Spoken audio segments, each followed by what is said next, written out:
Thank you for visiting my channel. Tonight's story is a story about the end of summer and the coming of winter. If you like the story, please click the like button. If you have any comment on the video or the story, please comment. The Guard. The end of summer is near. Maybe that's why the water of Pine Lake looks a little darker, a little more menacing. Maybe that's why the azure sky overhead appears mildly ominous, despite the lack of clouds. Maybe that's what makes Bohannon look slightly malevolent on this day, instead of simply ridiculous, as he usually appears. Here he is, standing on the beach with his toes curled in the hot sand, his hand resting lightly on the calf of the lifeguard sitting high up in her wooden chair. She is Mary Joan Schmidt, and as she looks down benevolently at the crown of his head, she thinks she remembers her mother mentioning him. Did he date an aunt? An aunt's friend? There is a story on Bohannon. She just can't remember what it is. He's a tall man, skinny, with his stomach muscles well defined and his slender legs perfectly tanned. From a distance, he looks younger than he is. The skimpy swimsuit, the long, carefully tended hair, the flashy sunglasses on the thick cord, he could pass for any of the well-built young men strutting the beach. It's only up close that the illusion evaporates like one of those shimmering heat mirages hovering over the hot sand. His face is lined. His sun-bleached hair is getting thin at the crown. His hands are veined and the skin is coarse. Another summer is ending, and here is Bo, vainly trying to hold time still for another year. It's been said that everybody is who they were in high school. Well, Jeffrey Bohannon is precisely who he was in high school. Exactly. He dresses the same way, talks the same way. His hair, though thinner, is styled in exactly the same way. He still has the same job, the very same job he started part-time in high school and went full-time to his senior year. And he still spends every single summer afternoon here at the beach, at Pine Beach, just as he did in high school. Mary Joan Schmidt isn't staying the same. She has been changing, getting more tan and more blonde as the summer goes on. Here, in late August, her skin is the color of a brown hen's egg, and her eyebrows have actually disappeared. In 2 days, when the summer is finally over, she is going to change some more. She is going to have a life. As contemptuous as she is of Bo and his endless summer, she isn't really annoyed by his hand on her perfectly browned calf because she needs him. She's using Bo right this instant. He's actually fulfilling a purpose for once. How? Bo is a walking encyclopedia of death in the tiny town of Pine Lake. For 20 years, he's worked at the Pine Lake Cemetery as a groundskeeper, and he can tell you how many people have killed in auto accidents, how many of cancer, how many from suicide. It's not like he has anything else to do with his time. Mary Joan is quizzing him again today, warming him up for her real question. Bo, how many people have died of poison? 1, but that was never totally proved. Motorcycles? 2, 3 if you count Maury Murdoch. His blew up in the garage and burned the house down. She lets a slight pause come between them, pretends to watch the water. Now, she thinks, is the time for her real question. Drowning? She asks. 5, he says calmly. He seems utterly unaware that his hand is gently stroking her leg. 5? That's just since you started? Yes. Bo is also known for having a good idea of the historical statistics on cause of death. Whether he's reading tombstones or cemetery records or what, nobody knows. But his talent isn't just confined to who died of what during his tenure. He can give a solid number for a given cause right back to the inception of Pine Lake as a town. You want the total? Maybe 17, 18 in all. Less than 20. 20? She almost falls off her chair. It seems like an impossibly high number for such a tiny community. On the other hand, the beach has been around a long time.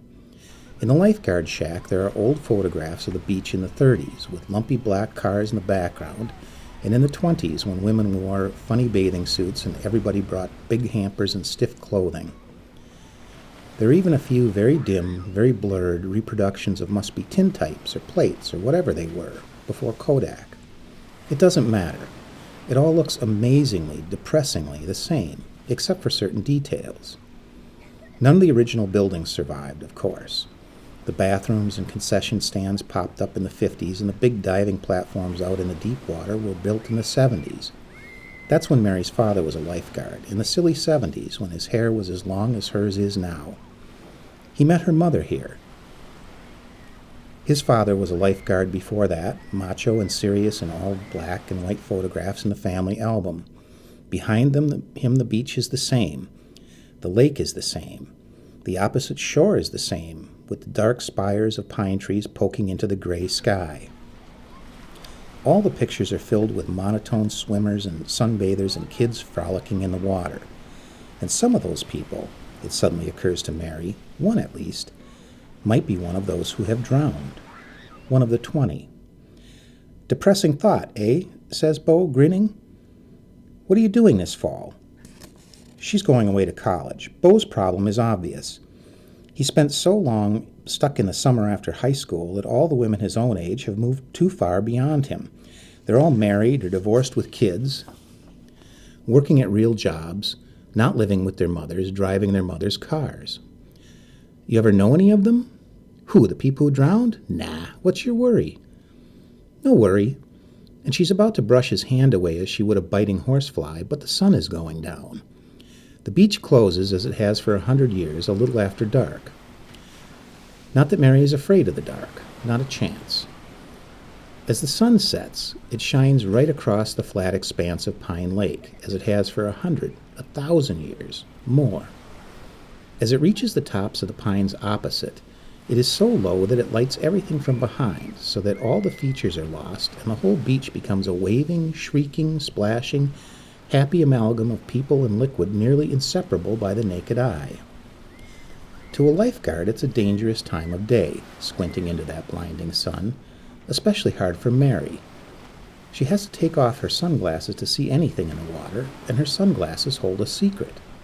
They are prescription lenses, and without them, well, it's not that she can't see. Of course she can see. To continue lifeguard duty without her glasses just because they're eyeglasses would be a dereliction of duty if she couldn't see without them. She can. Just not quite as well. She tried contact lenses, but they would never work for her. It was like having a tarp draped over each suffocating eyeball. In the daytime, even in cloudy weather, no one questions sunglasses on a browning, bleaching blonde lifeguard. But at night, that would raise questions. That's when her problems begin, when she takes off her sunglasses. Things look different with her sunglasses off, and not just lighter. With the sun going down, everything backlit, and her eyesight impaired due to the water, it looks slightly overpopulated. Is that the best way to describe it? The screaming, splashing, colorful multitude is suddenly joined by others. That's what Mary calls them when she thinks of them to herself. They are darker than the rest, completely thrown into shadow by the setting sun. They move with the rocking rhythm of the shining waves, heads inscrutable, bodies narrow, arms long and tipped with slender hands that extend above everything else, waving. Mary has been watching them all summer long, and it seems as if their numbers increase as the summer wanes. She's tried to find a rational explanation. It's possible that they're just people, that they only look different because they're a little farther out, just beyond the beach rope. It's not that they're any more blurred, after all, than anyone else in the water, or any less substantial looking. They're just not as colorful. Still, there's more than that. It isn't just how they look, it's how they move. That slow rocking motion, those long waving arms. The general outline is human, but there is a serenity, a lifelessness about them. This brought Jeffrey Bohannon and his peculiar knowledge to mind. So now she has Bo rubbing up against her leg like an adoring Irish setter, and she has thought of another good use for him. Bo, she asks, how fast can you swim out to the far platform and back? I don't know, 4 minutes? No way. Not a chance you can do it that fast. It's a simple fact. I think it'd take you at least 6 at your age. We'll show you. He's got some kind of giant, overly complicated chronometer on his wrist, apparently waterproof, and he sets it with an electronic beep as he jogs down to the water. Mary watches as he fades through the shallow water to the rope, ducks under it, and begins paddling. She can see as he passes through the arm-waving legion of black figures. None seem to impede his path, and he takes no notice of them. In fact, whether it is an optical illusion or not, he seems to pass right through one with his long-armed strokes toward the tall platform. He touches off one of the platform's pilings and swims back through the ring of black fingers. He splashes through the closest swimmers and hurries up the beach, stopping his watch with a triumphant gesture as he reaches her perch. "There you go," he says, showing her the time. 3 minutes, 52 seconds. "Impressive," Mary says. "How's the water?" "Fine. A little colder just past the rope. Nothing scary." "Who says I thought there was something scary?" "Just like your mom, won't admit a thing. Bo, do us both a favor. Don't talk about my mother. You know she almost drowned out here?" "Of course I do. That's how she met my dad." "That's right. Dragged her right out of the water, the big hero. I remember now." "You were there?" "I'm always here. Don't you know that?" His hand is on her leg again, this time inside the thigh. She swings her whistle rope with the bundle of keys attached and hits him in the forehead. "Ow!" "Sorry, Bo. I wasn't looking." "Well, keep an eye out." It's odd to think of Bo knowing her mother when she was, well, her age. She cannot get the image of Bo, young, on the same beach with her mother before she was mother. As the sun sets and the final whistle blows, the swimmers come up the beach and drift into the parking lot. The dark figures in the water are long gone. As the sun touches the water, they sink, waving their long arms and disappearing under the waves like tree branches overcome by a flood. Mary comes out of the guard shack after she's changed into her clothes. She stands and looks at the still water of the beach in increasing darkness. The lake is so calm now, without a ripple. Why does it make her think of the bodies of the drowned, sinking slowly, placidly, to their watery graves? And Bo is right. Her mother was almost one of those. If it wasn't for Dad, she would have slipped right under those waves and disappeared. Walking to her car in the darkness, Mary thinks of how well she knows this beach. She was probably at this beach before her memory began. She's certain she was, knowing her parents. It makes her smile to think that she was probably at this beach in the womb. That's how long she's been coming here. Wasn't she just a little tyke, taking her first stroke? Didn't she picnic for years with her parents up on the grass? This is where she first held her breath underwater, had her first kiss, her first, all of it. And in 3 days she'll be gone, the way her mother thought she would be gone until she met Dad. The difference is that Mary is really going. She'll waste away her summer tan out east, where nobody knows her name. She takes a deep breath of the pine-scented air, looks at the sky. It's still too early for stars, just the vague gray nothingness framed by the blackness of the old asphalt parking lot. And the pine trees, just the same old Chevrolet her parents gave her. Just the same old place where she's burned her feet 100 times in the hot sun. 1,000 times, maybe. 1,000 times. This thought sticks in her head because there is something next to her car. Someone standing. Tall and thin, and it had better be Bo because... "Bo," she says, disgusted, "what are you doing here? Did I scare you?" "No." "Want to go for a ride?" "No, Bo, I want to go home." Mary has an odd revelation. He's a little bit frightening standing there in the dark. She's never thought of him as a full-grown man before. She's never thought of him as a threat. "You're not scared to be alone out here?" "I'm not alone, though, am I?" He's too close, leaning in on her with claustrophobic intensity. She wonders for a moment if he means to kiss her, doesn't give him the chance, if that's his idea, pushes him away and turns to get into her car. There's plenty to be afraid of out there. Out where? But why is she even bothering to talk to this idiot? Never mind, I've got to go. So softly that she's not sure she heard it. "You're not going anywhere." "What? Are you really going away to school? That's what your mother said she was doing too." I know. Then she met Dad. You think I haven't heard that story a million times? And then he's just Bo again. Hopeful, pitiful, frozen in time like that caveman they found in the Alps or wherever. She waves at him. Say good night, Bo. She's annoyed to find that he's unsettled her. On her way home, the streets seem especially black, the houses abnormally bleak. The long, dark hands of the mysterious swimmers reach through her mind and cast shadows over her thoughts. There would be a certain comfort to leading the life Bo leads, unchanging, unchallenging, perfected in a way. As she drives by his cemetery, her brain disobeys her, sends her gaze up the dark tombstone-covered hill. Here and there are little lights flickering, like candles, only larger and not as well defined as flames. Just a few widely spaced throughout the graveyard, flickering silently above the tombstones. She cocks her head, blinks her eyes, tries to identify the optical illusion. That's worse, though. The more she tries to see the cause of the illumination, the more the flickering lights defy easy explanation. And uneasy and unfamiliar, dread rises in her throat, and she turns her attention back to the road, bearing down on the gas pedal.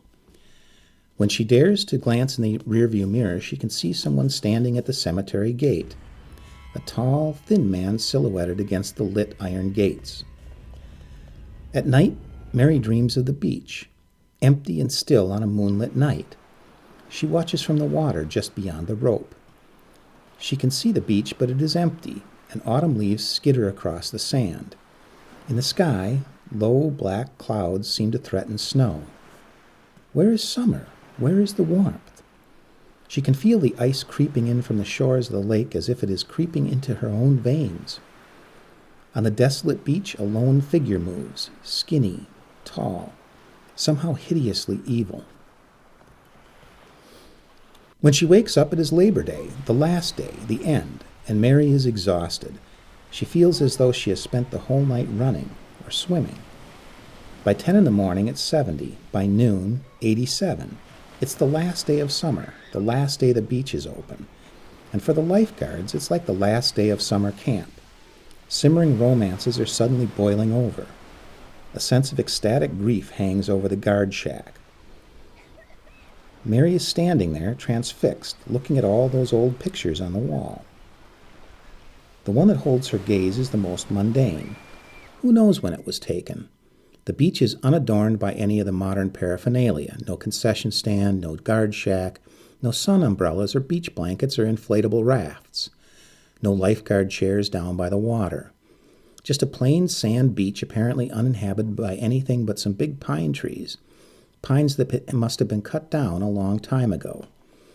Mary is struck by the sheer familiarity of it. Without a single landmark, it is clearly, by its shape and slope and location, this very same place. There are rocks near the water, not boulders but big stones, and inconvenient outcroppings of scrubby plants, and campfire smoke rising in the distance. But this is where they used to swim. This is where they have always gone swimming. In fact, up close, there are dark blurs that might be moving people on the sand, and as she looks closer, dark blurs in the water as well. The people have always been here. Always. Just unrecorded by the technology of the times. To Mary, it's as if those people lived in a different universe, one of silence, one of landscapes uninhabited by humans except as blurs as fine, as fleeting as the wings of a hummingbird. And before that, what? Bo's looking for you, somebody tells her. Great. She steps outside. The beach is crazy. It's so noisy it's impossible to pick out individual sounds. So busy it's impossible to separate one person from another.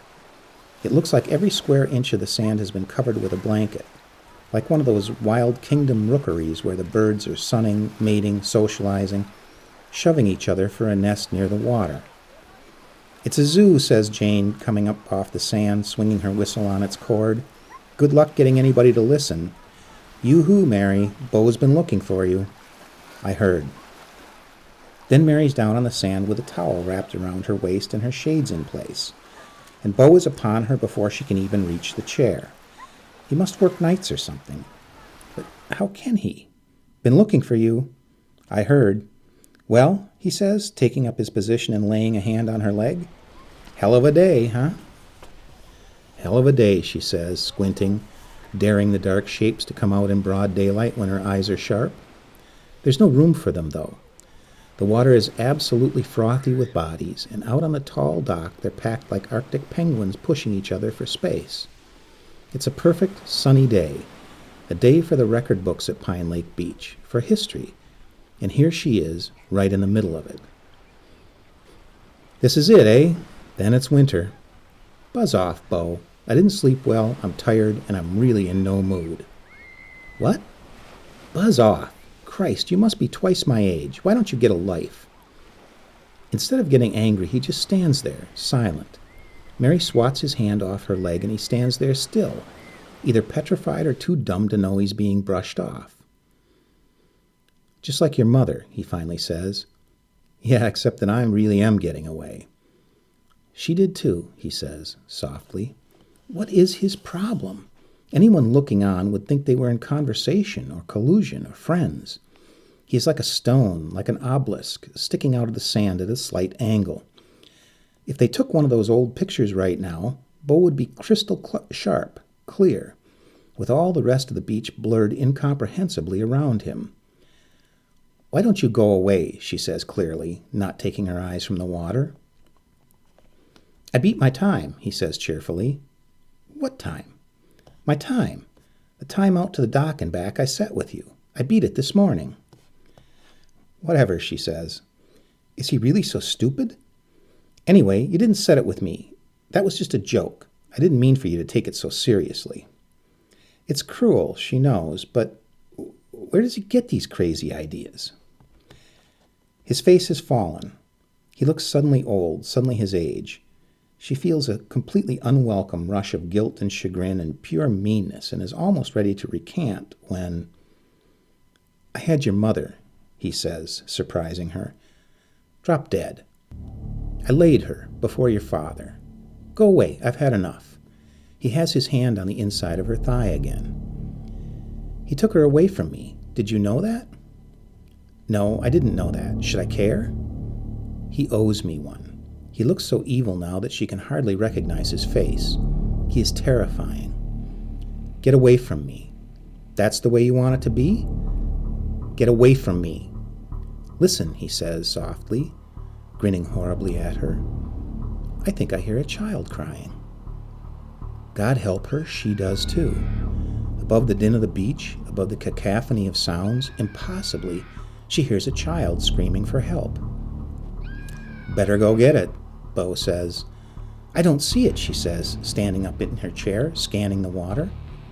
Right there, Bo says, pointing, and at the end of his outstretched finger a child magically appears, screaming and waving its arms just beyond the rope. Go get it, he says. She blows 4 short blasts on her whistle, leaps from the chair and throws down her sunglasses to find that the shapes are there. They are there in broad daylight. The child is crying now, screaming, and she dashes into the water and takes long, broad strokes toward the rope. She goes under the float-studded rope like a dolphin, and on the other side, nothing. The child isn't there. She dives to find it. Instant silence, instant calm. The cold water envelops Mary's head.